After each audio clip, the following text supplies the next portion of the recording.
안녕하세요. 올랜도 캠입니다. 오늘은 주간 시황에 대해서 말씀드리겠습니다. 자, 한 주 동안의 시장 동향부터 한번 보겠습니다. S&P 500 자체가 지금 한 주 동안 1.37% 상승했고, 다우는 0.4% 하락했고, 나스닥 100이 1.81, 나스닥이 장을 이끌고 갔다 이렇게 보면 되겠죠.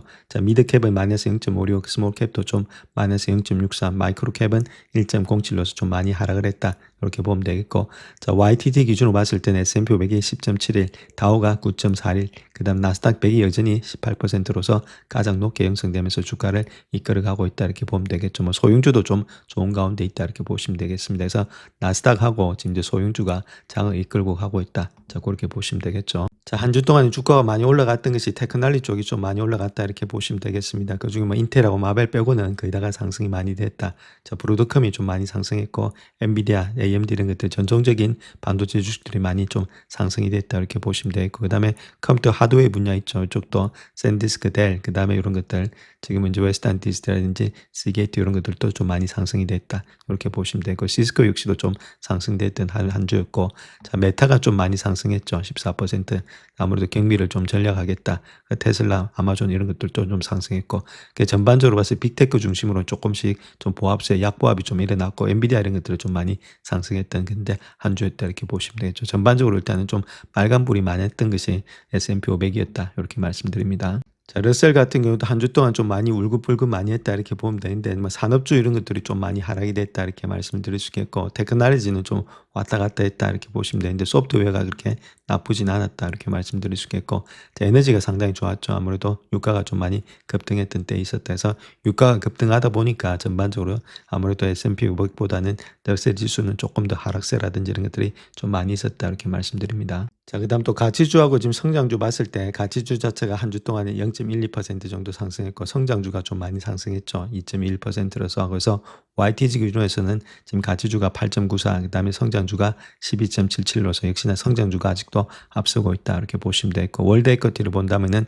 저 5일 동안에 0.98%, 이머징 마켓은 1.85%. 자, 아무래도 한국이라든지 이런 주식들이 좀 더 상승했다. 니케이 225 이런 것들이 좀 많이 올라갔다 이렇게 보시면 되겠고, 미국을 제외한 세계도 0.44%, 약간의 지금 이제 강보합이 되고 있었다 이렇게 보면 되겠죠. 그래서 전반적으로 올해 역시도 1월 1일부터 시작해서 계속해서 주가 자체가 다 상승되고 있는데, 이머징 마켓, 우리나라를 비롯한 신흥시장이 20.98로서 가장 많이 상승이 되고 있다 이렇게 말씀드립니다. 자, 국가별로 한번 보게 되면 이번에 많이 올라갔던 종목들은 아무래도 브라질이 4.36%, 그 다음에 차이나도 4.36% 이렇게 올라갔다 이렇게 보시면 되겠고, 그 다음에 재팬이 1.51, 미국도 1.07% 상승, 반면에 유럽은 전부 다가 하락이 됐다. 프랑스, 독일, 영국, 자, 그렇게 보시면 되겠고, 자, YTG 기준에서는 아직까지는 많이 올라간 것이 재팬이 17%, 그 다음 브라질이 13%, 브라질은 원재료죠. 자, 그 다음에 미국이 11%를 뒤따르고 있다. 이렇게 보시면 되겠죠. 그 다음에 20년 지금 이제 국채 한번 TLT 보게 되면, 국채 같은 경우에 있어서는 아직까지도 5월 동안 1.22% 하락이 되고 있다. 국채를 사줄 사람이 없다는 겁니다. 국채 가격이 내려가니까 금리는 계속해서 뛰고 있다 이렇게 보면 되겠죠. 아직도 장기 국채는 그렇게 지금 이제 여력이 없다 이렇게 보시면 되겠습니다. 자, 그 다음 또 골드라든지 실버 한번 보겠습니다. 5월 동안에 골드가 0.3% 하락했고, 실버는 1.94%, 플래티늄은 0.34% 상승했다 이렇게 말씀드릴 수 있고, 올해 들어와서는 거의 다 골드, 실버, 플래티늄 이런 게 다 하락이 되고 있다. 귀금속이 그 이야기를 하고 있죠. 그 이유는 달러가 좀 상승되고 있다는 겁니다. 달러가 0.18%, 올해 들어와서도 5%나 달러가 상승되고 있다. 자, 강달러가 되니까 당연히 이런 것들은 좀 다른 것보다는 이자도 안 주고 이러니까 하락될 수밖에 없는 그런 입장이었죠. 그래서 파운드라든지 유로, 제페니스 엔도 요번 주에도 좀 많이 하락이 됐고, YTG 기준으로서도 아직까지도 좀 강달러가 되고 있다. 저렇게 말씀드릴 수 있겠습니다. 강달러가 되는 이유는 금리가 계속해서 인상될 것이다. 그런 밑바탕이 있죠. 자, 금리가 아무래도 돈의 가치니까, 자, 이렇게 되면은 달러가 계속해서 올라가고 있다. 그래서 요 밑에는 달러 강세 밑에는 어떤 것이 있냐면 금리 인상의 기조가 있다 이렇게 보시면 되겠습니다. 그래서 그런 거로 인해서 지금 이제 골드, 실버 이런 것들이 아직까지는 올라가지 못하고 있다 이렇게 보시면 되겠죠. 자, S&P 500의 주봉 차트 한번 보시게 되면 고점을 돌파하고 아직도 위에서 놀고 있다 이렇게 보시면 되겠습니다. 지수는 그렇게 나쁘진 않다 이렇게 말씀드릴 수 있겠죠. 자, 우리나라 시장 반도체가 안 좋으니까 장이 안 좋다 이렇게 생각하시는데, 자, 그게 아니고 장은 전반적으로 좋은 가운데 있습니다. 올라와서 좀 옆으로 눕고 있는데 좀 변동성이 심해지면서 요번에 실적 발표를 기다리는 가운데 있죠. 실적이 다음 주부터 나오니까. 자, 그것 때문에 지금 이제 형성이 되고 있는데, 자, 그럼에도 불구하고 지수 자체는 그렇게 나쁘지가 않습니다. 좀 주봉에서 본다 하더라도. 자, 나스닥도 마찬가지 좀 올라가서 옆으로 눕고 있다.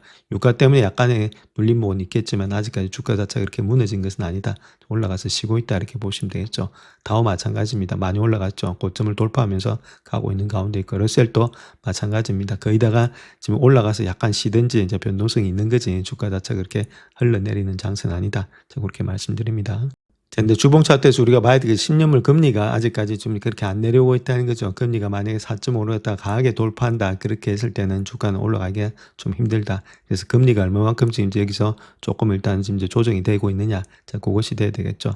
30년물 금리 역시도 지금 5%를 띄고 있고, 뭐 5.5라든지 이렇게 크게 올라가면 주가는 달리기 힘들다.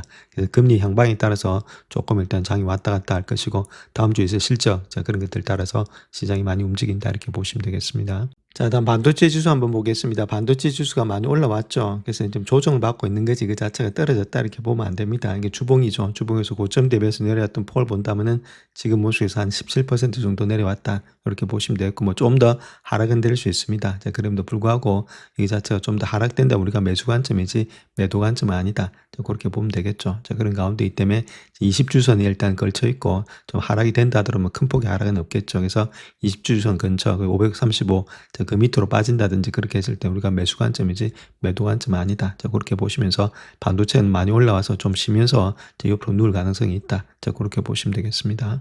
자, 다음 주부터는 일단 실적 장세가 되고 있는데 화요일부터 시작이 되고 있죠. 시리부터 시작해서 골드만삭스, JP모건, 그 다음에 뱅크 오브 아메리카, 웰스파고, 자, 이렇게 5대 은행들부터 시작해가지고 그 다음에 ASML이 수요일 날 있습니다. 가장 중요한 게 되겠죠. 그 다음 TSMC가 목요일 날 있다. 그 다음에 마찬가지 넷플릭스 이런 것들을 한번 봐야 되겠죠. 그래서 실적 장세가 되고 있으니까 우리 실적이 전망치가 어떻게 되고 있을지, 특별히 TSMC의 설비 투자 이런 것들 우리가 체킹하시자 이렇게 말씀드립니다. 자, 그 다음 또 다음 주 우리가 체킹해 봐야 될 사항이 화요일 날 있죠. 그때 CPI 지수, 콜 CPI 이런 것들이 나오고 있습니다. 그런 것들 체킹해 보셔야 되겠고, 그 다음 PPI 이런 것들이 있죠. 그 다음 리테일 세일즈. 그래서 결론적으로 해서 다음 주는 일단 CPI 지수 이런 것들로 인해서 아무래도 지금 금리가 결정될 수 있으니까 CPI가 어떻게 나오는지 체킹하시자 이렇게 말씀드립니다. 자, 그 다음 또 반도체를 본다 하더라도 우리가 크게 걱정할 필요가 없는 그 자체를 본다면 계속해서 HBM 자체의 컨텐츠는 계속 증가될 가능성이 많이 있다. 2015년도, 6년도, 7년도 마찬가지죠. 자, 그 이유는 뭐 B300, 루빈 울트라, 자, 이런 것들을 통해서 계속해서 컨텐츠가 증가될 가능성이 많은 거지. 여기서 뭐 줄어든다 이렇게 보긴 힘들겠죠. 그래서 지금 보시게 되면 루빈이란지 루빈2, 그 다음에 지금 이제 루빈 울트라 이런 것들이 계속해서 증가될 가능성이 높다. 자, 그 이야기를 하고 있는 거죠. 자, 마찬가지로 지금 엔비디아뿐만 아니라 지금 AMD GPU에서도 계속해서 지금 10에서 한 30% HBM 컨텐츠가 증가된다 그렇게 말하고 있습니다. 보시게 되면 뭐 MI300, MI450 이런 것들 계속해서 증가되고 있다는 거겠죠. 자, 그런 가운데이기 때문에 아무리 다른 것보다는 HBM은 계속 수요가 많이 늘어나고 있다 이렇게 말씀드립니다. 자, 현재 그래서 골드만삭스 같은 경우의 입장에서 본다면, 자, 다른 것보다는 금리를 갖다 인상할 확률 자체가 25bp 정도 이상 금리 인상할 확률이 50% 이상이 되고 있다 그렇게 말하고 있고, 인하 확률은 한 20% 이상으로 되고 있죠. 그 인하보다는 좀 인상 쪽에 있는데, 자, 그렇다 하더라도 이거 자체를 50%니까 지금 이제 반반이다 이렇게 보시면 되겠고, 요번에 있을 지금 현재 어느 정도의 유가가 내려오는지, 그 다음 인플레이션이 얼마만큼 되는지, 그래서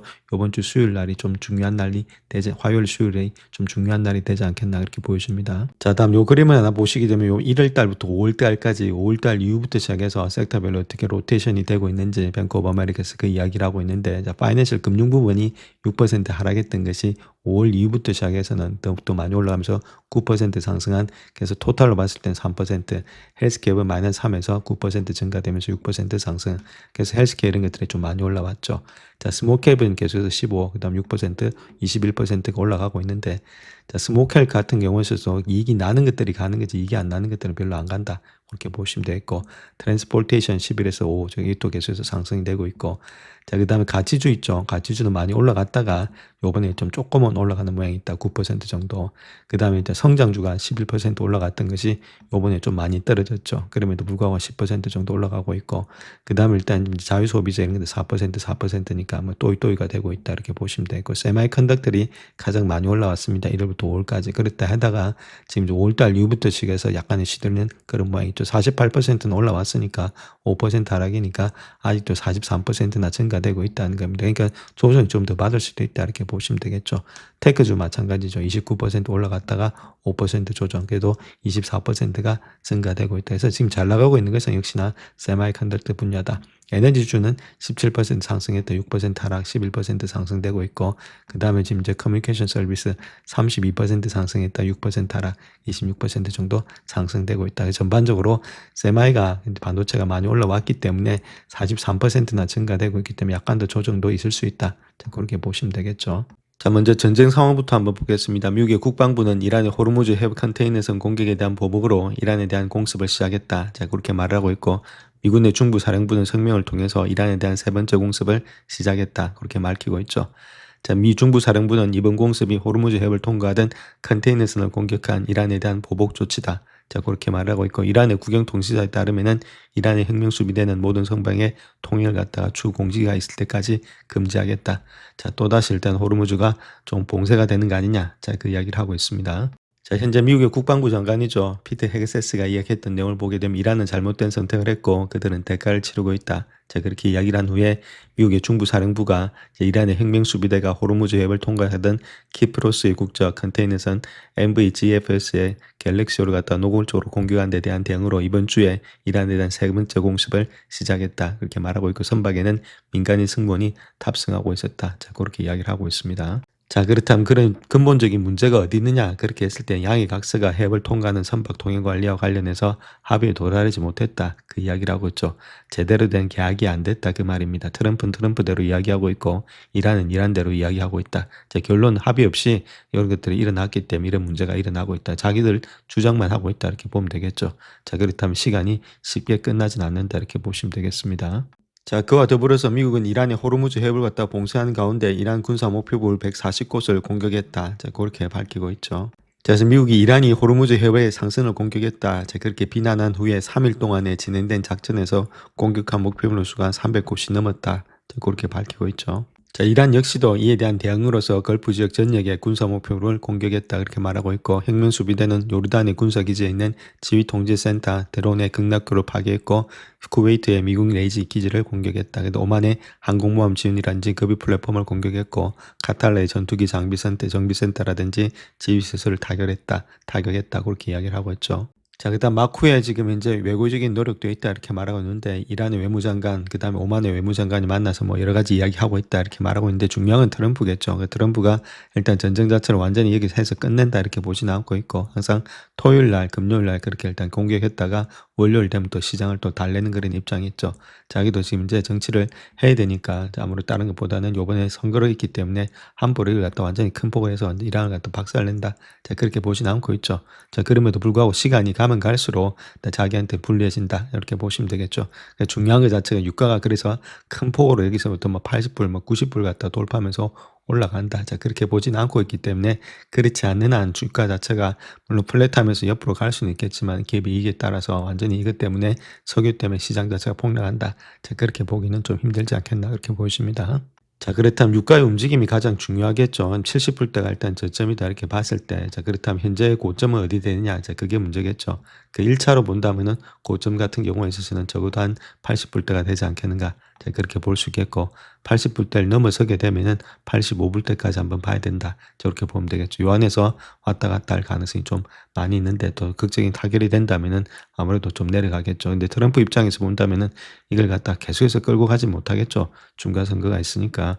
자, 그럼에도 불구하고 이란도 쉽게 일단 물러서진 않을 것으로 보여지고 있기 때문에 요 라인대에서 계속해서 왔다 갔다 하지 않겠나 그렇게 보여집니다. 자, 이제 미국 시장도 반도체가 이끌고 있기 때문에 반도체를 이끌고 있는 시장 자체가 코스피죠. 그래서 코스피도 우리가 좀 봐야 되는데 한국의 사상 최저 주식의 가치 평가가 일어나고 있다. 그래서 AI 기업의 실적 호조 속에서도 기회가 있다. 정말 밸류에이션이 지금 저렴하기 때문에 충분히 반등 여력이 있다. 그 이야기를 하고 있습니다. 자, 그래서 블룸버그에 따르게 되면은 인공지능 기반된 메모리 칩의 수요 증가 힘입어서 기업의 실적이 주가 상승률을 앞지르고 있다. 실적이 더 빠르다는 거겠죠. 그래서 증시가 80% 급등해서 불구하고 사상 최저 수준의 밸류에이션으로 거래되고 있다. 이익이 빠르니까 주가가 올라간 그 속도보다 당연히 밸류에이션이 낮게 형성이 되고 있죠. 그래서 코스피 지수의 P/E 레이쇼가 6.4배다. 자, 글로벌 2008년도 글로벌 금융위기 당시 수준보다도 낮다는 겁니다. 이익이 많이 발생됐기 때문에 아직까지도 갈 가능성이 많이 있다. 그렇게 보면 되겠죠.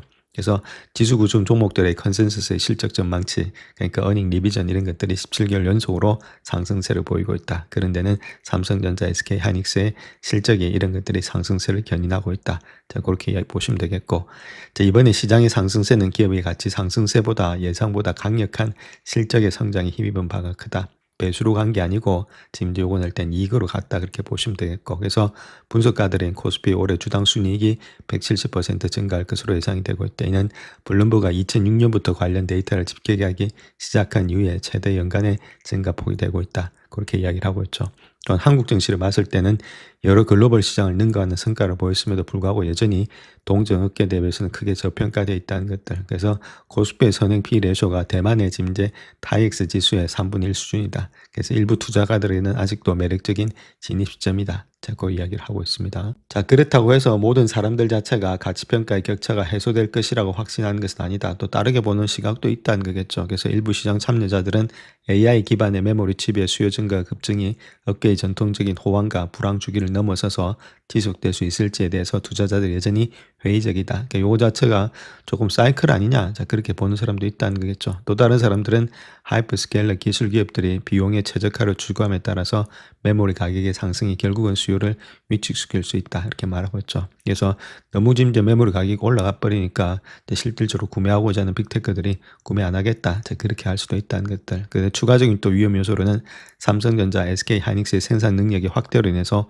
공급이 수요를 갖다가 추가했을 경우에 마진의 압박이 가해질 수 있다 이렇게 말하고 있는데, 이거는 좀 말이 안 되는 소리고 아직까지 캐파 정시를 하려면 시간이 많이 걸리는 이야기고, 그 다음에 중국의 메모리 칩 제조업체들이 경쟁 심화 이런 것들이 있다. 뭐 요거는 일부는 가능하겠죠. 근데 일부 투자가들은 지금 PB라든지 PEG를 근거로 해서 한국의 주요 반도체 기업들이 주가가 표면적인 주가 수익 비율만큼 저평가되어 있지는 않다. 그렇게 이야기를 하고 좀 PB를 본다면 또 다르게 생각을 할 수도 있다. 자, 그 이야기를 하고 있습니다. 자, 그러한 우려에도 불구하고 일부 분석가들은 SK 하이닉스의 미국의 상장 가능성을 포함한 예상되는 촉매제가 글로벌 동종업계와의 밸류에이션 격차를 좁힌다. 그래서 실적의 모멘텀이 유지된다면은 추가적인 상승을 뒷받침한다. 그렇게 말하고 있죠.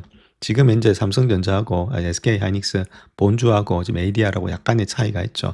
한 10%, 16% 정도 이쪽에 프리미엄을 더 많이 받고 있는데, 자, 그렇다면 아무래도 이게 이쪽으로 좀 따라갈 가능성이 있다는 거겠죠. 이건 완전히 떨어지고 얘만 간다 이렇게 보지는 않고 있기 때문에 얘 프리미엄이 계속해서 간다면은 얘도 갈 수 있다 이렇게 보면 되겠죠. 그런 측면에 있어서 그 밑에는 어디 뭐가 깔리냐, 결국은 EPS다. 그래서 이익이 가는 한 이런 것들은 갈 수 있다. 자, 그렇게 우리가 봐야 된다.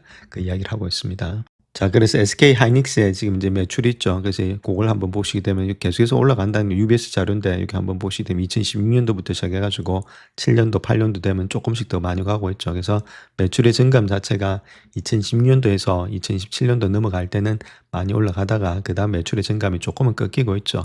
자, 그런 가운데 있기 때문에 아무래도 올해 말까지는 좀 많이 올라갈 가능성이 있지 않겠는가. 자, 그렇게 우리가 볼 수가 있다는 겁니다.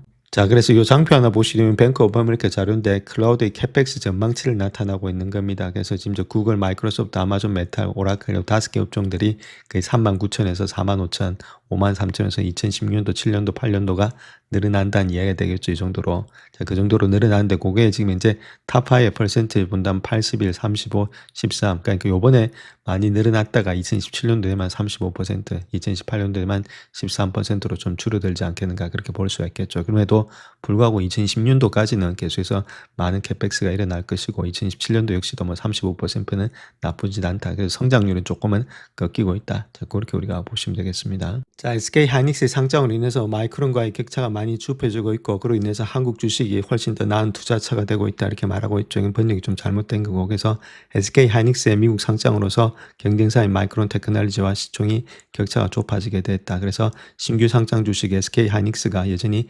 매력적이다. 자, 그 이야기를 하고 있는 겁니다. 자, 한국의 SK 하이닉스가 미 증시의 상장과 동시에 기술주 상위권에 진입했다 그렇게 말하고 있고, 그래서 인공지능 분야에서 차세대 유망주가 될 가능성이 높다 그 이야기를 하고 있죠.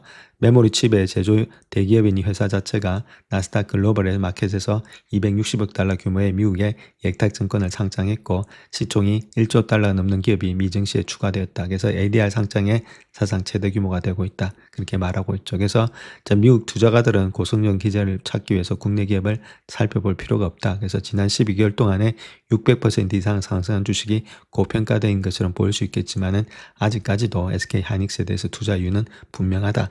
자, 그 이야기를 하고 있는데, 자, 여기서 우리가 조금 알아봐야 될 것이 ADR이죠. ADR을 좀 풀어서 쓰면 되는 겁니다. American Depository Receipt 이렇게 해가지고, 자, 요거 자체를 봤을 때는 미국 기업이죠. 외국 기업이 미 증시에 일단 상장을 할 때, 주식이 상장할 때 투자자들의 편의를 위해서 일단 발행하는 정서다 이렇게 말할 수 있는데, 미국의 은행에 한국 주식을 먼저 일단 지금 이제 보관을 하고 미 은행이 일단 받아주는 거죠. 보관하고 그에 상하는 증시에 상하는 그런 것들을 증시에 거래할 수 있도록 자, 그 정서를 갖다가 발행해 주는 것이 ADR이다 이렇게 보면 됩니다. 자, 그런 가운데 있기 때문에 아무래도 한국의 주식하고 여러 가지 차이점이 조금은 있을 수 있는데, 자, 프리미엄이 좀 붙는다 하더라도 아무래도 한국에 있는 SK 하이닉스가 같이 따라올 가능성이 있는 거지.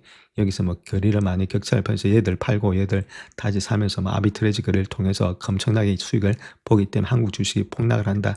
자, 그렇게 보지는 않고 있죠. 올라가면 올라가지. 그러니까 같이 가면 같이 가지 내려가지는 않는다. 이렇게 보시면 되겠습니다. 자, SK 하이닉스 같은 경우는 자금 조달 외에도 이번에 ADR 상장을 통해서 미국 경쟁사인 마이크론 테크놀로지와의 기업 격차를 줄일 수 있다. 이렇게 말할 수 있는데, 현재 SK 하이닉스가 아무래도 조금 더 가치평가 낮게 형성되고 있습니다. 이거는 좀 해석이 잘못된 거고, 그래서 2배로 늘릴 수 있다. 이렇게 말하고 있는데, 자, 현재 수준에서 본다면 SK 하이닉스도 동일한 상황이 적용되면서 추가적인 이점이 있지 않겠는가. 자, 그렇게 말하고 있죠.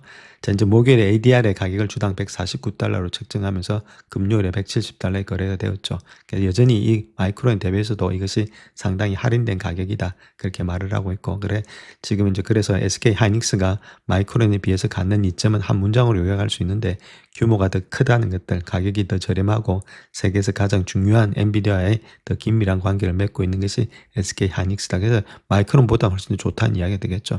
마이크론 최대의 메모리 칩 회사는 아니죠. 자, 그 자리는 삼성전자가 차지하고 있고, 자, 하지만 마이크론보다도 매출이 높고 삼성전자의 전자라든지 칩 제조 사업체는 복합하지 않은 그런 순수한 메모리 칩 전문 기업으로서 최대 규모가 되고 있기 때문에 이런 할인율이 조금 더 정당화되면서 배수를 많이 받으면 주가는 더 갈 수 있다. 자, 그렇다고 해서 마이크론이면 주가가 폭락한다. 자, 그런 뜻은 아니고 같이 갈 가능성이 상당히 많이 있다 이렇게 말씀드립니다. 자, 특히 SK 하이닉스 같은 경우는 고대역폭 메모리 HBM 분야에서 지배적인 업체가 되고 있죠. 고급의 하드웨어 AI 서버에 사용되는 HBM의 경우 카운트포인트 리서치에 따르게 되면은 1분기에 SK 하이닉스의 58%의 시장 점유율을 기록하고 있다. 자, 마이크론, 삼성이 각각 21%를 차지하고 있죠. 이는 중국 메모리 업체들이 단순 부품 시장에서 가격의 경쟁력을 확보하는 시도에 대한 SK 하이닉스의 방어막이 되어줄 것으로 보여주고 있고, 또한 SK 하이닉스는 생산 규모, 성숙도 면에서 우위를 점하고 있다. 일반적으로 말해서 선불 주저로서 이점은 그들의 강점이 있고 지금도 그렇다. 그렇게 이야기를 하고 있죠. 그래서 SK 하이닉스는 인공지능 칩 시장의 강자인 엔비디아와도 긴밀한 관계를 유지하고 있는데, 자, 3대 메모리 칩 회사에 모두 의존하고 있는 것이 엔비디아겠죠. 막 서로 견제를 해야 되니까. 그래서 SK 하이닉스는 최대 공급업체가 되고 있고, 양사는 최근 협력을 통해서 관계를 더 강화하고 있다 이렇게 말하고 있습니다. 그래서 단연간 계획이 이 계약을 통해서 한국 기업은 엔비디아의 슈퍼컴퓨터, 그다음 로봇 기술에 필요한 부품을 공급할 예정에 있다. 자, 그렇게 밝히고 있죠. 자, 그래서 가장 중요한 것은 이러한 지금 강점에도 불구하고 SK 하이닉스는 마이크론보다 저평가되어 있다는 겁니다. 팩셋에 따르게 되면은 주가 상승에도 불구하고 SK 하이닉스의 지금 P 레이쇼는 5.9배로서 마이크론의 6.7배보다 낮다는 겁니다. 그래서 성장세는 문제가 되지 않는다. 그래서 SK 하이닉스는 올해 마이크론보다 약간 높은 매출, 이계 증가율을 기록할 것으로 예상이 되고 있기 때문에 두 회사 모두 장기 공급의 계약을 체결하면서 수년간의 안정적인 마진을 확보할 예정에 있다. 그렇게 말하고 있고, 자, 그런 가운데 있기 때문에 골드만삭스는 향후 12개월의 예상 순이익을 기준으로 P/Ratiio 9배 수준은 되어야 된다. 그렇게 이야기를 하고 있죠. 그렇다면 350만 원까지는 가지 않겠는가. 자, 그렇게 말하고 있고, 그렇다면 현재 주가 대비해서도 한 50%, 60% 정도의 상승을 의미하고 있다. 자, 그렇게 말하고 있고, 현재 한국 주식 대비해서 한 16%의 프리미엄이 붙은 ADR이 가격을 고려한다 하더라도 상승 여력은 여전히 상당히 많이 있다. 자, 그 이야기를 하고 있습니다. 자, 이제 D램의 공급량 한번 보겠습니다. 그거 자체를 봤을 때 삼성이 2025년도 기준으로 했을 때, 자, 그때가 39.3인데 지금은 37%야 좀 약간 줄어들었고, SK 하이닉스가 28.9에서 29.9로 약간 늘어났고, 마이크론이 22.8에서 22.9로서 조금 일단 약간 늘어났죠. 그에 반해서 CSMT 중국계 7.7에서 8.6으로서 중국이 좀 많이 치고 올라오고 있다. 좀 그렇게 보시면 되겠습니다. 자, 미국 시장 자체가 실패하기에는 너무나 큰 시장이 되어가고 있고, 그래서 장기적인 약세장이 이제는 과거의 일이 될 수 있는 이유가 있다, 이렇게 밝히고 있는데, 자, 거기에 대해서도 한번 살펴보겠습니다. 자, 미국 경제 자체가 최상위의 부유층의 소비에 지나치게 의존하고 있는 상황에서 본다면 많은 사람들은 미국 시장이 너무 커서 망할 수 없는 것은 아닌지 의문을 품기 시작하고 있는데, 자, 너무 커서 망할 수 없다는 말은 2008년도 금융위기 당시에 널린 표준으로서 서로 긴밀하게 연결된 미국의 거대 은행들이 시스템적으로 너무 중요해져서 도산하는 것을 용납할 수 없다는 의미를 담고 있다. 그렇게 말하고 있죠. 뭐 그때는 좀 망했는데 지금은 일단 다른 상황이 되고 있다. 그 이야기를 하고 있죠. 자, 그래서 미국 정부 자체가 미국인들의 은퇴 자금 마련에 있어서 주식이 얼마나 중요한 위치를 차지하고 있는지를 알고 있다. 그래서 장기적인 약세장을 더 이상 용인하지 않려는 그런 가능성이 크다. 그 이야기를 하고 있죠. 그래서 인위적으로 트럼프 같은 경우는 계속해서 주가를 띄우는 그런 입장이 있고, 그래서 한때 경제학자들은 주시장의 폭락을 갖다가 경제 전반에 긍정적인 변화를 가져오는 정화작용으로 여겼지만은 최근의 월가와 지금 워싱턴의 많은 사람들은 또 다른 약세장이 경제 안정에 너무 큰 위험을 초래할 수 있지 않을까, 이제 그런 우려를 점점 더 많이 하고 있다는 겁니다. 그래서 주가가 조금만 내려가면은 바로바로 일단 지금 이런 것들에 대응을 해서 주가 자체를 올리려는 그런 입장이 있다. 그렇게 말하고 있고, 자, 호황을 누리던 주시장 덕분에 미국인들은 지난 몇 년간의 소비를 늘리고 있고 인플레이션에 발맞춰 나갈 수 있을 뿐만 아니라 시장 자체를 봤을 때는 사회 안전망이자 은퇴자들을 위한 번듯한 그런 버티누몬이 되고 있다. 그렇게 말을 하고 있죠. 그래서 미국인의 55%가 주식을 하고 있고, 트럼프 계좌와 같은 정부 프로그램들이 젊은 미국인들의 투자를 장려함에 따라서 이 수치가 2010년도 말까지, 적어도 2030년도까지 되겠죠. 한 80%까지 급증할 수 있다. 그렇게 말을 하고 있죠. 그러면 중요한 것 자체를 본다면 이렇게 돈이 계속해서 들어온다는 말, 유동성이 들어오니까 주가 자체가 그렇게 안 내려갈 수 있다. 자, 그 이야기를 하고 있는 거죠. 자, 인구당에 지금 이제 주식을 많이 보유하고 있는 비율을 보게 되면 미국이 가장 많죠. 55%나 되고 있다. 자, 그러니까 반 이상이 지금 다 주식을 하고 있다는 겁니다. 그 다음 캐나다는 50%가 안 되고 있고, 뭐 오스트레일리아, UK, 뉴질랜드, 스웨덴, 그 다음 러시아, 핀란드, 스위tzerland 이렇게 가고 있는데, 자, 여기서 우리가 봐야 될 것이 베트남만 지금 이제 동양권에서 좀 있고, 한 20%도 안 되죠. 한 18% 정도. 자, 그 다음에 나머지는 다 일단 유럽 국가다. 이렇게 보시면 되겠습니다. 자, 그런 가운데 있고, 자, 미국이 이렇게 55%를 넘어가고 있다는 말은 두 명 중에 한 명은 이상은 다 주식을 하고 있는데, 이게 만약 크래시가 나서 무너졌다 이러면 정권이 바뀐다. 자, 그렇게 보시면 되겠죠. 자, 그래서 주식시장의 호황은 2008년도 금융위기 이후에 미국인들의 부의 분포에 극적인 변화를 가져왔다, 이렇게 말하고 있고, 그래서 이제 주식은 가계의 순자산에서 가장 큰 비중을 차지하고 있고 부동산보다도 더 큰 비중을 차지하고 있다. 중요한 점은 중산층은 여전히 주택 가치를 갖다 노후자금의 기반으로 삼고 있는 반면에 가장 부유한 미국인들의 투자 포트폴리오는 주식과 사기업의 지분 이런 것들이 대부분을 차지한다는 사실이다. 자, 그 이야기를 하고 있죠. 그렇다면 아무래도 자, 중요한 건 중상층이 일단 자주우지하는 시장이 아니죠. 미국은 정말로 일단은 이제 돈 많은 사람들이 자주우지하는 시장이다. 정치권 입김도 마찬가지고, 그렇다면 얘들이 주가를 폭락시켜서 자기들의 돈을 갖다가 가치가 없게 만들겠느냐? 자, 그렇지가 않다는 뜻이 되겠죠. 자, 그래서 우리가 봐야 될 것이 상위 1%가 어떻게 가고 있느냐. 자, 그렇게 봤을 때 가장 많이 가지고 있는 이 스탁이 한 32% 가지고 있다. 이렇게 보시면 되고, 그 다음 비즈니스, 거기다가 뭐 자기 비즈니스의 한 41%를 가지고 있다. 요게 거의 다 되고 있고, 그 다음 리얼 이스테이트가 한 23% 정도 되고 있죠. 그래서 1순위가 지금 이제 스탁, 그다음 자기 비즈니스란 이제 스탁, 이런 것도 뭐 자기 비즈니스도 역시나 스탁하고 같이 연관되어 있죠. 그래서 스탁을 갖다가 부동산보다는 더 많이 가지고 있다. 그 이야기를 하고 있습니다. 자, 코로나 팬데믹 이후부터 시작해서 부유한 미국인들의 연간 GDP의 한 70%를 소비가 차지하는 경제활동의 대부분을 이들이 주도하고 있는 것으로 나타나고 있고, 자, 반면에 자산이 적은 저소득층의 미국인들은 소비 증가율이 인플레이션을 따라가지 못하면서 뒤처지고 있다. 자, 이런 것들이 K자 형태다. 그렇게 말을 하고 있죠. 자, 그런 가운데 있고, 현재 모습에서 본다면은 고소득층의 명목상의 자산이 불에 타 없어진다면은 그들에게 불균형적으로 큰 타격을 줄 것이기 때문이다. 그래서 실물 경제 또한 분명히 어려움을 겪는다. 이제 그런 것들 갖다가 정부가 방관하지 않는다. 그 이야기를 하고 있고, 미국 주시장이 차지하는 비중이 어느 때보다도 커졌을 뿐만 아니라 전체 경제 규모 대비의 비중 대면에서도 새로운 극단적인 수준에 도달하고 있다. 그렇게 말을 하고 있죠. 그래서 지금 이제 워렌 버핏의 이름을 딴 버핏 지표 이런 것들이 주식시장의 총 가치를 GDP 규모와 비교하고 있는데, 최근에 해당 비율은 2.5%로서 사상 최고치를 기록하고 있다.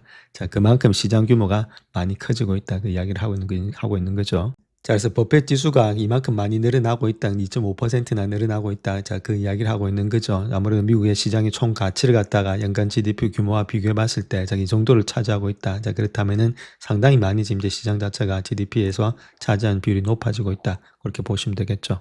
자, 그래서 우리가 생각해야 될 것이 결국은 대다수 미국인들이 주식을 소유하고 있기 때문에 정책하는 사람들이 주시장이 흔들릴 때 방관만 하고 개입하지 않기는 어렵다는 겁니다. 그래서 연방준비제도 이런 것들이 2008년도 금융위기 이후에 정책 수단을 대폭 확대해왔고, 코로나19 이런 초기에도 중앙은행이 중개기관을 통해서 신용 ETF 매입을 용이하게 하는 결정을 내렸다. 그렇게 말을 하고 있죠. 그래서 연준이 오랫동안의 은행 시스템을 보호 집중해 왔다. 그렇게 이야기를 하고 있고, 특별히 2023년도 3월 달에도 실리콘밸리 은행 파산 이후에 연준이 개입한 것도 바로 이러한 이유 때문이다. 그렇게 말을 하고 있죠. 그래서 연준의 정책적 조치로 인해서 시장 자체에 나타난 이점은 순순히 부수적인 것이 되고 있고, 자, 그럼에도 시장에 유입되는 많은 자금이 많아질수록 시장의 경제활동의 선행지표에서 더 광범위한 금융 시스템의 중요한 안정 요소로서 변모할 가능성이 커지고 있다. 그렇게 말하고 있죠. 최근에 일본과 중국의 중앙은행도 ETF를 통해서 국내 주식 매입을 지금 촉진해 왔다고 지적하고 있고, 그래서 연준이 유사한 조치를 고려할 수 있는 또 다른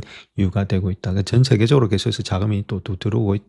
그렇게도 볼 수가 있겠죠. 자, 그래서 주식의 소유 범위가 상당히 넓어짐으로 인해서 연준의 금융 안정 지원, 그 다음에 주식시장 자체의 자원을 갖다가 구분하기 어렵다. 이렇게 말하고 있죠. 아무래도 해외에서 들어온 자금도 있고 그러니까 자, 그걸 구분하기 어렵다는 겁니다. 자, 그런 가운데 있기 때문에 중앙은행이 시장을 직접적으로 부양할 것이라는 생각에는 좀 회의적인데, 자, 그렇다고 해서 전반적으로 전제가 완전히 털렸다는 것은 아니다. 그 이야기를 하고 있고, 시장이 너무 커서 망할 수 없는 거 아니냐. 그 이야기에 대해서는 부의 효과가 현재의 소비, 저축 패턴에 큰 영향을 미친다. 자, 그렇기 때문에 부의 효과가 없다면은 저축의 감소가 지금처럼 강하지 않을 것이고, 따라서 소비 또한 부의 효과가 없다면 지금처럼 강하지 않는다.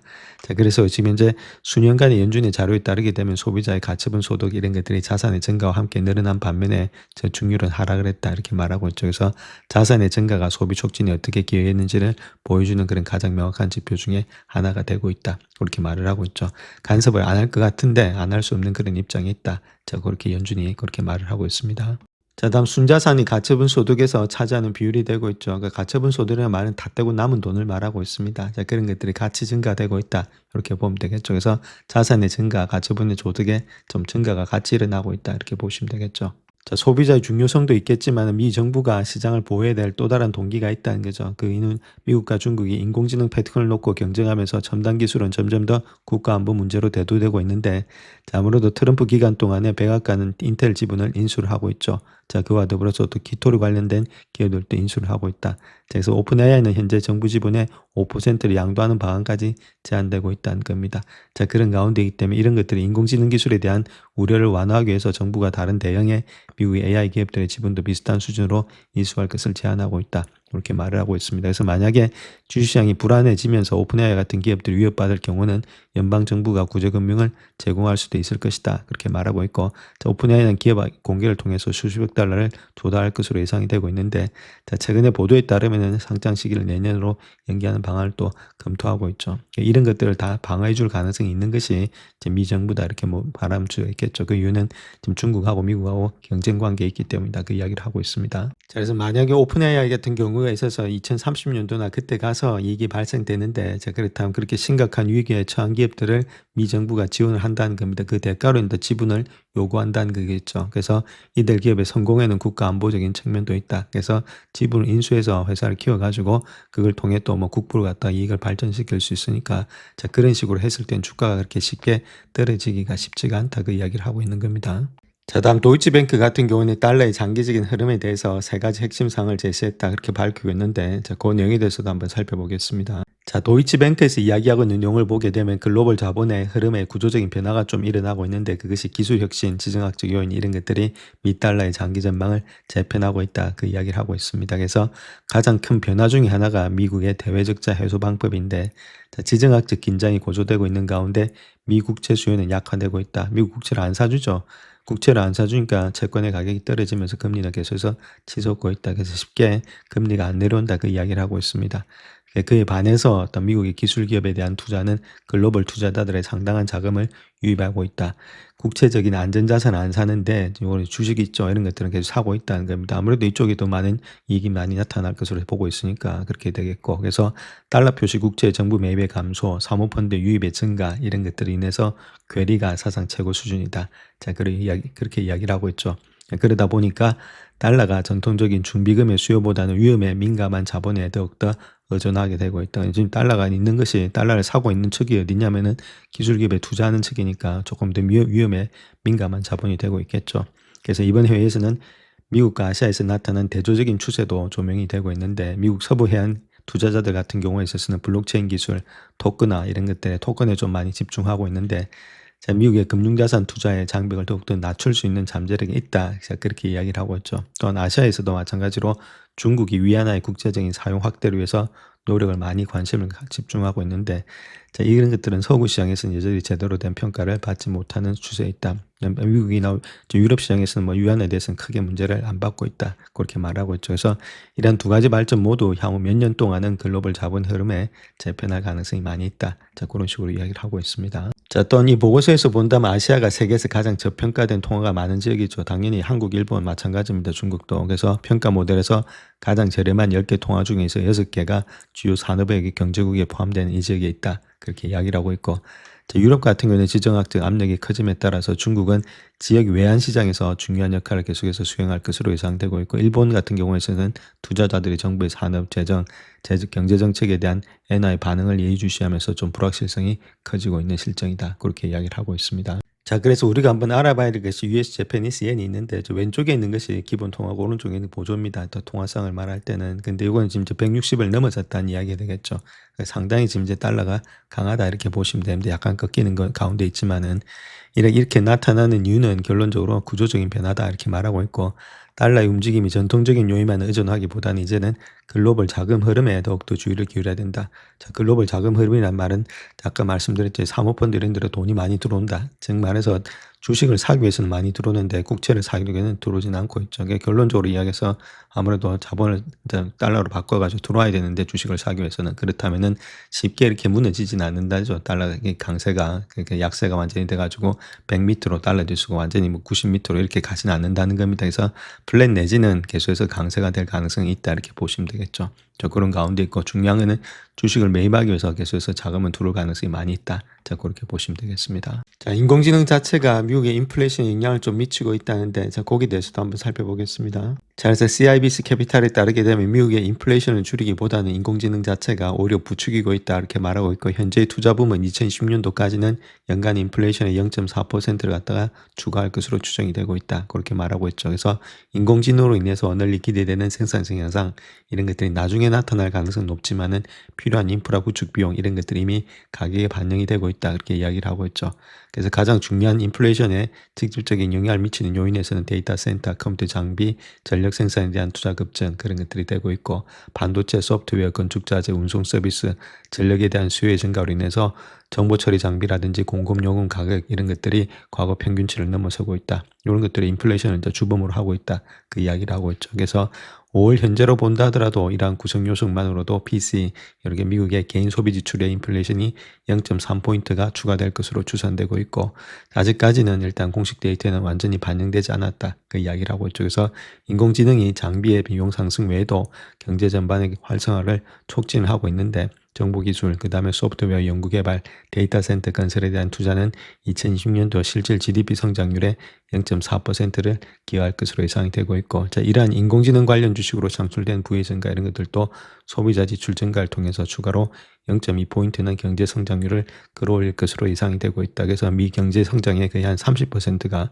인공지능에 의해서 좌우될 수 있다. 그렇게 이야기를 하고 있죠. 그래서 우리가 투자할 곳은 역시나 인공지능에다 계속해서 투자는 이어가야 된다. 이렇게 말씀드립니다. 자, 그래서 이러한 강력한 성장 자체가 경제적인 여유를 많이 줄여서 추가적인 인플레이션 압력으로 발생되고 있다. 그래서 AI의 생산량 가치 충분히 확대되면서 올해 연간 인플레이션이 0.13포인트는 하락되었는데 거기다가 AI의 직접 간접적인 기여도를 합하게 되면 0.4포인트에 좀 달하면서 인플레이션 압력이 좀 거세지고 있는데 AI가 연준이 2%를 갖다 목표치로 웃도는 인플레이션을 유발하는 여러 요인 중에 하나일 뿐이고 이러한 분쟁의 에너지, 그 다음에 관세 뭐 이런 것들을 합해서 좀 많이 작용이 되고 있다. 자, 그 이야기를 하고 있는 거죠. 자, 그래서 향후 전망을 보게 되면은 자본 지출의 속도가 좀 둔화되면서 기업들이 AI 도구를 통해서 생산량 향상을 더욱더 실감하게 됨에 따라서 2027년도부터는 AI로 인한 인플레이션 압력이 좀 완화된다. 그 이야기를 하고 있죠. 그때까지는 견조한 노동시장과 목표치를 웃도는 인플레이션을 인해서 연준이 금리를 인하할 여지가 제한적인 상황에서 어려운 균형 잡기에 직면해 있다. 이렇게 말하고 있죠. 중요한 거는 여기서 우리가 봐야 될 것은 인플레이션이다. 이렇게 보면 되겠죠. 인플레이션 때문에 지금 금리가 올라가느냐 마느냐, 자, 그 이야기를 하고 있죠. 그런데 이런 것들이 지금 AI도 어느 정도의 지금 인플레이션에 올라가는 데 있어서 일조를 하고 있는데, 자, 그거 자체가 내년 되면 일단 떨어질 가능성이 많이 있다. 이렇게 보면 되겠죠. 중요한 거는 인플레이션을 갖다가 지금 현재 숫자로 파악하는 게 아니라 내년에 얼마만큼 될 거냐, 자, 그걸로 파악하기 때문에, 자, 이런 것들보다는 지금 현재 다른 것보다는 유가 있죠. 그래서 가스값 자체가 많이 올라가느냐 아니면 적게 올라가느냐에 따라서 조금은 유가의 금리의 방향이 좀 정해지지 않겠나. AI 때문에 그런 것보다는. 그래서 올해만 잘 견디게 되면은 아무래도 내년에 좀 내려갈 가능성이 있다. 그래서 케빈 호시는 지금 AI를 갖다 통해서 이런 것들이 생산성 향상이 되면은 결론적으로 금리라든지 이런 것들이 다 내려가는 쪽으로 베팅하고 있는 거지 올라가는 쪽은 베팅하고 있는 것은 아니다. 자, 그렇게 보시면 되겠습니다. 자, 다음 뱅크 오브 아메리카 같은 경우는 인공지능이 회사의 전략적인 입지를 강화하고 있다 이렇게 말하고 있는데, 자, 그렇다면 어떤 회사가 좀 전략적인 입지를 강화하고 있는지, 자, 거기에 대해서 한번 살펴보겠습니다. 자, 그래서 AI는 지금 이제 컨텐츠를 갖다 신속하게 제작할 수 있는 강력한 도구에 있지만은 디지털 제품의 개발에 투입되는 인력을 증가시켜서 워크플로우를 갖다가 복잡하게 할 가능성도 있다. 그 이야기를 하고 있고, 그래서 최근에 뱅크 오브 아메리카 보고서에 따르면은 AI가 업계에 악영향을 미치는 것이 아니고 오히려 순풍으로 작용할 가능성이 높은 기업이 있는데, 자, 그 기업은 생성형 AI 발전이 업계를 재편한 가운데 전략적 위치에 있다. 그 기업은 피그마다. 그렇게 이야기를 하고 있고, 자, 아무래도 이런 전략적 입지가 AI를 통해서 좀 강화되고 있고, 그다음 분석가들은 회사가 소비라든지 이런 게 가격 책정 모델로서 전환되면서 수익의 창출 기회를 만들고 재테크를 강화하는 데 있어서 긍정적인 반응을 보이고 있다. 자, 그렇게 이야기를 하고 있죠. 자, 가장 중요한 것은 해당 디자인의 플랫폼 회사의 주식에 대해서 또 매수 등급 목표가 $30를 제시하고 있는데, 인공지능 기반의 결과물을 정제하고 실제 운영의 환경에 적용할 수 있도록 지원하는 중간 집중식의 지금 이제 조정의 플랫폼에 대해서 수요가 증가된다. 자, 그건 해결책을 갖다 제공하고 있다 이렇게 말하고 있고, 그래서 피그마의 매출 성장이 위험에 처할지 여부는 회사의 AI가 수혜자가 될지 아니면 AI로 인해서 사업에 차질이 생길지, 자, 그게 달려있다 이렇게 말하고 있는데, 투자가들은 AI로 인해서 설계 부분에서 같이 하락이 발생할 것을 우려를 했지만은 실질적으로 봤을 때는 오히려 실적이 그 반대 방향으로 움직이기 때문에 지금 매수 등급을 주고 있다. 그 이야기를 하고 있죠. 자, 그래서 뱅크 오브 아메리카는 피그마가 사용량 기반 모델 내에서 사용량에 따른 수익을 창출한 능력이 실질적인 AI 관련된 성장의 동력이 존재함을 보여주고 있는데, 자, 기업 고객의 75%가 초기 사용량의 제한을 초과한 후에도 AI 크레딧을 구매했다는 사실이 지출의 의향과 높은 참여도를 입증하고 있다 이렇게 말하고 있고, 그래서 기업 부문의 성장세는 여전히 견고하다. 그래서 아무래도 ARR 연간 반부 매출 자체가 10만 달러 이상을 달성하고 있는데 전년 대비해서 48%가 증가한 수치다 그렇게 말하고 있고, 유효 사용자 증가율 자체가 54%, 그 다음에 미이직률 NDR 이런 것들이 139%로서 고객 유지의 지표가 매우 양호함을 보여주고 있다. 그 이야기를 하고 있죠. 자, 그래서 다음과 같은 몇 가지 이유를 통해서 지금 피그마에 대해서 유리한 환경이 조성이 되고 있다. 그렇게 이야기를 하고 있는데, 첫 번째는 AI가 기존의 디자이너를 넘어서서 사용자 기반을 확장하고 피그마를 갖다가 협업의 워크플로의 중심에 자리매김하고 있다. 그렇게 말하고 있고, 자, 두 번째는 기업 고객 유치는 선점 후에 확장 전략에 의해서 뒷받침되고 있고, 자, 세 번째는 AI 사용이 확대됨에 따라서 수익 창출 가능성이 높아지고 있다. 자, 그렇게 이야기를 하고 있죠. 자, 그럼에도 불구하고 이러한 역동적인 상황이 AI 기반의 솔루션이란지 특정 기능의 솔루션으로부터 이제 경쟁의 압력 또한 AI 기반의 사용을 수익으로 전하는 데 대한 불확실성 그리고 변하는 가격 책정의 역학에 의해서 균형을 이루고 있다. 그렇게 지적이 되고 있고, 자, 우수한 성장 전망, 그 다음에 AI 기반의 제품 개발에 있어서의 중요성 증대에도 불구하고 피그마는 지금 이제 EBITDA가 아무래도 5배 수준에서 거래되고 있다. EV 세일즈 자체가 상당히 좀 적게 거래되고 있다. 이렇게 말할 수 있겠고, 그래서 동종업계보다도 5.9배보다도 좀 낮은 수치가 되고 있다. 그래서 이러한 상황이 피그마의 8배수를 뒷받침한다. 8배 정도는 충분히 돼야 되지 않겠는가. 그래서 회사가 AI 투자로 인해서 단기적인 수익성은 다소 둔화가 있겠지만은 운영 수익률이라든지 프리캐시 프로 마진 이런 것들이 9.2%에서 11.3% 정도 될 것으로 보여지고 있다. 2010년도에는 그 정도로 되고 있고 2018년도에는 13.8에서 16.2%까지 성장이 된다 이렇게 말하고 있죠. 그래서 수익률이라든지 프리캐시 프로가 이렇게 늘어나니까 이익의 증가가 더 나을 수 있다. 그래서 지금 이제 8배수는 줄 수 있다. 자, 그 이야기를 하고 있습니다. 그래서 피그마 같은 경우에 있어서는 어느 정도 일단 바닥은 좀 확인된 게 아니겠는가. 15불대 있죠. 자, 그 정도 16불대에서 어느 정도 바닥은 좀 확인되면서 쌍바닥이 나타나고 있었으니까 조금 바닥은 확인된 것 같고, 그 다음 이때까지 내려왔던 하락의 추세 있죠. 긴 하락의 추세는 좀 벗어났다. 그 다음에 이런 하락의 추세가 벗어난 후에 주가 자체가 조금 일단 반등은 나타나고 있는데, 자, 그럼에도 불구하고 아직까지 좀 가려면 좀 시간은 많이 걸리겠죠. 이렇게 하락의 추세가 변해서 이제부터는 좀 상승의 추세로서 약간은 변화되고 있는데, 그렇다 하더라도 아직까지는 좀 왔다 갔다 하는 가운데 있습니다. 그래서 어느 정도 또 기간과 시간 조정이 좀 있어야 되지 않겠나. 자, 그렇게 보여지고 있습니다. 자, 그 다음 또 분석가들이 이야기하고 있는 내용이 이 엔터테인먼트 주식을 보유해야 되는 이유가 있다. 이렇게 말하고 있는데, 자, 그 내용에 대해서도 한번 살펴보겠습니다. 자, 미국은 세계에서 가장 수익성이 높은 스포츠 시장인데, 글로벌 스포츠에 투자하는 그 자체가 AI 관련된 위험을 피하거나 스포츠 라이브 이벤트 분야에서 성공을 거두고자 하는 투자에게는 매력적인 투자 대상이 되고 있고, 그래서 모건 스탠리, 뱅크 오브 아메리카의 애널리스트들이 최근에 저평가되어 있으면서도 성장이 좋은 주식을 있는데, 자, 그 기업 자체가 리버티 포뮬 1이다. 그렇게 말하고 있죠.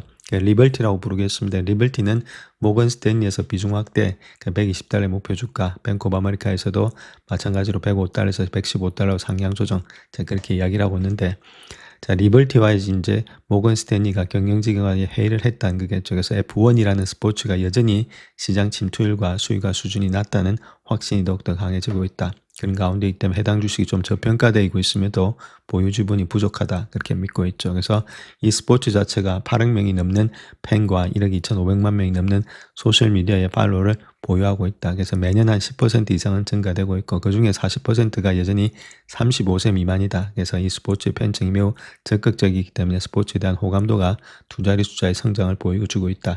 그렇게 이야기를 하고 있죠. 자, 세계에서 가장 수익성이 좋은 시장은 아무래도 스포츠 시장에서 미국이 되겠고, 또 가장 빠르게 성장하는 시장이 뭐 중국 같은 데가 되겠죠. 이런 데서조차도 모든 스포츠가 여전히 제대로 보급되지 않았고 수익화되지 않았다. 그렇게 생각하고 있죠. 성장이 더 가능할 수 있다. 그 이야기를 하고 있고, 또 뱅크 오브 아메리카에서도 마찬가지로 새로운 브랜드, 카테고리 추가, 기존 파트너십의 갱신, F1 라이센스의 사업의 성장 등을 강조하면서 향후 몇 년간의 포뮬러 1 스포츠십의 사업에 상당한 성장의 가능성을 시사한다. 자, 그렇게 현재로서 밝히고 있습니다. 자, 그래서 선수들 입장에서 본다면은 회사가 소수의 글로벌 파트너를 선택하는데 보여준 신중함 이런 것들이 유리한 가격의 결정 요인으로 작용되고 있고, 장기적으로 봤을 때는 스폰서십의 상품의 가치를 높이는데 기여가 되고 있다. 그렇게 말하고 있죠.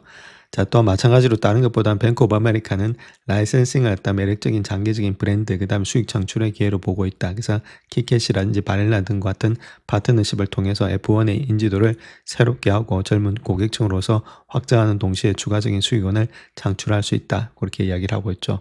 또 모건 스탠리 같은 회사의 재무 상태가 파트너십이라든지 스폰서십, 그 다음에 라이센스와 관련된 명확한 상승 동력을 가지고 있고 가시성이 높고 계약된 수익 흐름으로 인해서 특정지어진다. 그렇게 이야기를 하고 있죠.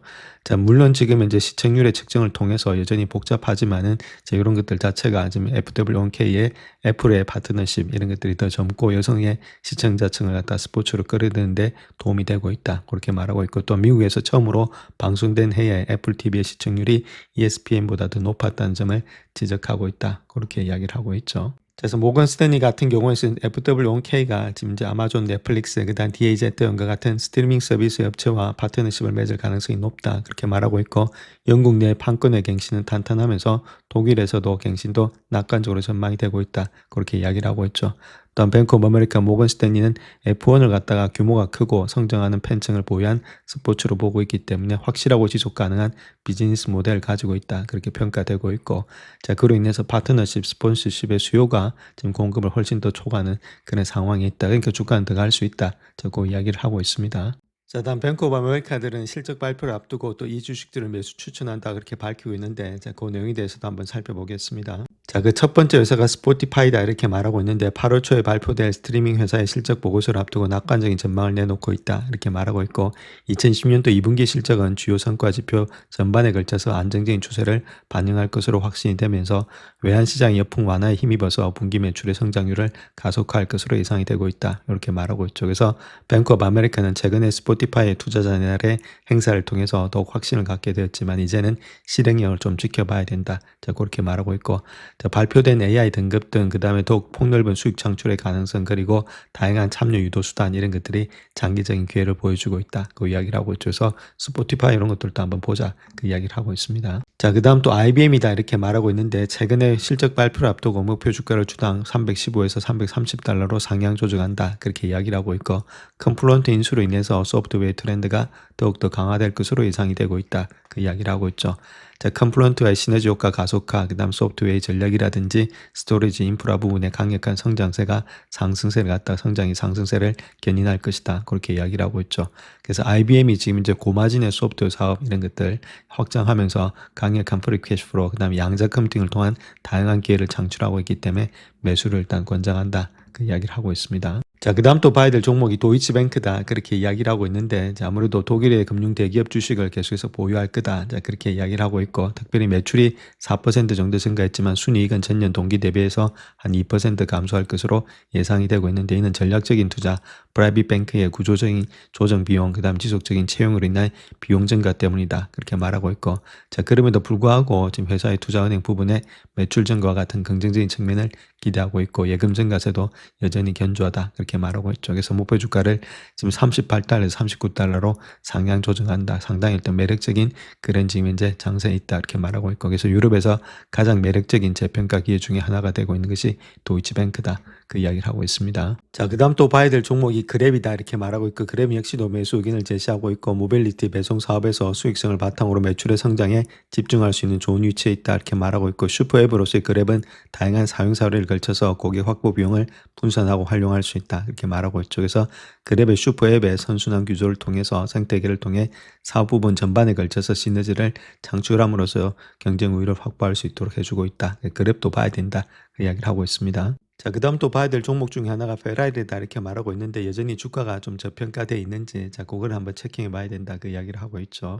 자, 페라리 역시도 루스 사태 이유로 인해서 하락세에서 좀 벗어나고 있고, 이 고급 자동차 제조업체가 좀 회복할 여지가 많이 남아있다 그렇게 말하고 있는데, 자, 투자자, 소비자 모두 페라리가 5월 말에 첫 전기차인 루체를 갖다 공개했을 때 실망이 많았다는 겁니다. 루체 모델이 브랜드의 디자인 체결에서 크게 벗어나갔다는 의견이 많았고, 공개 주가의 주가는 급락했지만은 회복세를 보이면서 현재 전기차 출시 이전보다도 한 14%가 상승돼 있다 이렇게 말하고 있고, 그래서 뱅크 오브 아메리카에서는 매수 등급을 재확인하면서 403달러에서 450달러로 58달러로 상향 조정했다 그렇게 이야기를 하고 있죠. 마찬가지로 울프 리서치에서도 매수 등급과 함께 436달러의 목표 주가를 제시하고 있다 이렇게 말하고 있습니다. 그래서 전반적으로 일단은 더 좋게 보고 있다 그 이야기를 하고 있죠. 자, 그렇다면 그 이유가 어디 있는지 중요하겠죠. 그래서 뱅크 오브 아메리카 낙관적인 전망을 내놓고 있는데, 그 이유를 본다면 페라리가 6단의 수동 변속기와 전자식 클러치를 장착한 12기통 모델인 12실린더 매뉴얼, 그 가격이 67만 5천 달러 정도 되고 있다는 겁니다.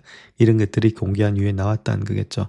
그래서 수동 변속기 모델이 루체의 판매 부진을 상쇄한다 이렇게 이야기를 하고 있죠. 전기차 부진을 상쇄한다 그 이야기를 하고 있고, 그래서 루체 같은 경우는 2027년도 판매량의 전망치를 1000대에서 500대로 하향 조정했지만은 2027년도부터 해서 2029년도까지 12기통의 마누엘라의 판매량은 500대 추가가 되고 있다. 그래서 두 차량의 가격대가 대체로 비슷하기 때문에 매출의 상승 효과가 거의 완벽하다. 자, 그렇게 이야기를 하고 있죠. 그래서 낙관론자들은 마누엘라가 루체 디자인과 관련된 우려를 불식시킬 수 있는 그런 중요한 요소가 되고 있다. 그 이야기를 하고 있습니다. 자, 그 다음 또 기관업체인 울프 같은 경우에 전기차 관련 위험이 과장되었다 이렇게 말하고 있고, 자, 특별히 이미 전기차를 우선순위에서 낮추는 조치를 취했고 있고, 그래서 시장에서는 전기차에 대한 수요가 증가할 경우에 경쟁에서 우위를 점할 수 있는 핵심 노하우를 축적해 왔다 그렇게 말하고 있죠. 그래서 자, 아무래도 대체 동력 시스템을 처음 접하면서 몇 가지 중요한 교훈을 얻었는데, 이를 통해서 회사가 향후 동력 시스템 전략에 있어서 신중한 접근 방식을 취하고 있고 수요가 있는 곳에 제품을